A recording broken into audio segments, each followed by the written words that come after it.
Vuk koji je stekao novog prijatelja. Ne znam jeste li znali, ali naš prijatelj Vuk, on je jako obožavao piknike.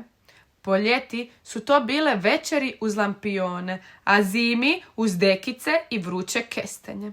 I tako je toga dana on krenuo na piknik debelog Gluje.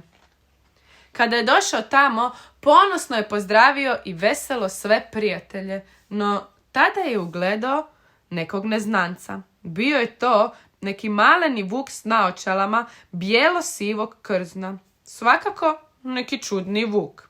O, bok vuče, dođi da te upoznamo s našim novim prijateljem. Ovo je bijeli vuk. Joj, baš mi je drago, puno sam čuo o tebi. I bijeli vuk je odmah zagrlio Vuka. Vuk je bio pomalo iznenađen. I tako je prošlo popodne. Bijeli vuk ih je sve zabavljao. Bio je jako zanimljiv. Stalno je pričao neke svoje pustolovine. Čak je izveo i nekoliko mađioničarskih trikova. Pa kako si ti to sve naučio? Upitali su ga. Pa ja ti stalno putujem, stalno idem s jednog mjesta na drugo mjesto, a da možda ostaneš s nama nekoliko dana, predložio mu je tada Vuk.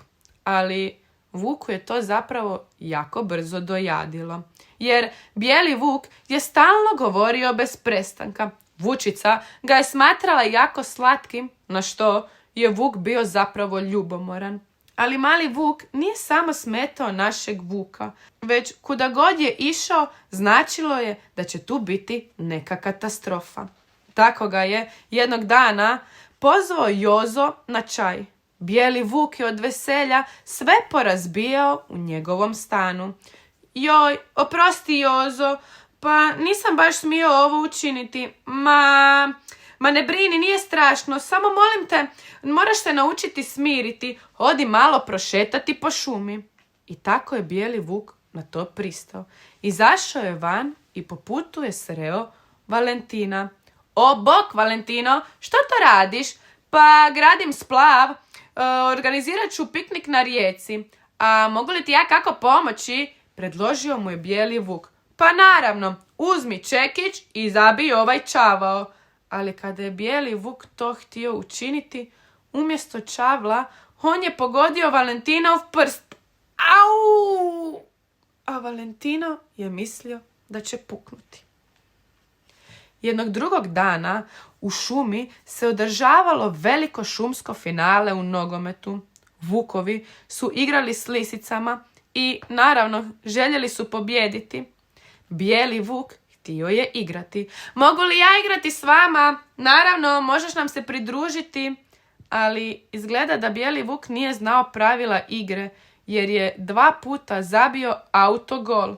Lisice su naravno bile presretne, pobjedile su, ali njegovi suigrači zapravo i nisu bili sretni. Pa bijeli Vuče, to ti je baš neki zanimljiv način igre. Mi smo izgubili jer si ti izigravao nekakvog klauna. I znaš šta, drugi put se nemoj ni miješat, rekao je Valentino. A bijeli Vuk je tada pun suza otišao. Nakon nekoliko dana svi su se zapravo pitali gdje je bijeli Vuk. Ma sigurno je otišao, rekla je gospođica Jeti. Pa naravno je da je otišao kada mu niste ni objasnili pravila igre, a onda ste se svi razljutili na njega. Ali nismo baš htjeli da otiđe. Pa mislim da ga moramo pronaći, rekao je Vuk. I tako je brzo ustao i otišao tražiti bijelog Vuka u šumu. Prešao je cijelu šumu i tada se umorio. Vuk je malo sjeo, ali odjednom ga je napao roj osa. Au, to me boli. Joj, pa stvarno ne izgledaš baš najbolje, netko je rekao. Kad se Vuk okrenuo, bio je to bijeli Vuk, a on je već počeo iz svoje torbe vaditi suho bilje i pomiješao ga s blatom iz rijeke. A zatim je sve namazao po Vukovom tijelu. Ne brini, ne izgledaš sada najbolje, ali ovo blato će ti pomoći. A dok su čekali da Vuku bude malo lakše, bijeli Vuk je pripremio piknik za njih dvoje. Imao i kekse i čokolade i voće. Obožavam piknike, rekao je Vuk.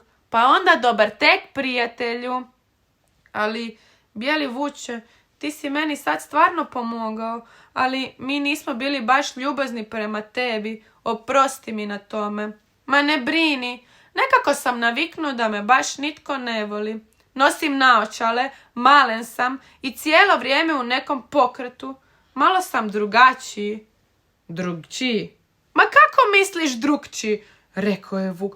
Pa pogledaj mene, ja ti imam jedno oko veće od drugog, a gospođica Jeti, ona je posve ružičasta, a debeli Lujo, pa jesi li mu vidio onaj veliki trbuh? Svi smo mi drugčiji, ali imamo svoje talente. Stvarno, hvala ti na tim riječima. I bijeli vuk odmah zagrli vuka, a tada njim se pridruži i cijelo društvo. Pa vi ste svi mene tražili. Pa naravno, bili smo jako zabrinuti, rekla je gospođica Jeti. I tako su odlučili da će drugog dana prirediti piknik na rijeci. Svi su se smjestili na splav i vuk je uzeo riječ. Ovo je dobro vrijeme da proslavimo novog prijatelja, našeg vrlo smiješnog malog vuka. Bijeli vuče, pitali smo se, bi li volio ostati s nama zauvijek? Tko? Ja, naravno da bi. I tada je skačući po splavu, naravno, bijeli vuk svih protresao u vodu. Ali bio je to najluđi piknik ikada priređen. Časne mi mokre vukove riječi. Čiča miča, gotova je priča. Upamtite, svi smo mi drukčiji na svoj način. Bog, pozdravlja vas vaš prijatelj Zmajo.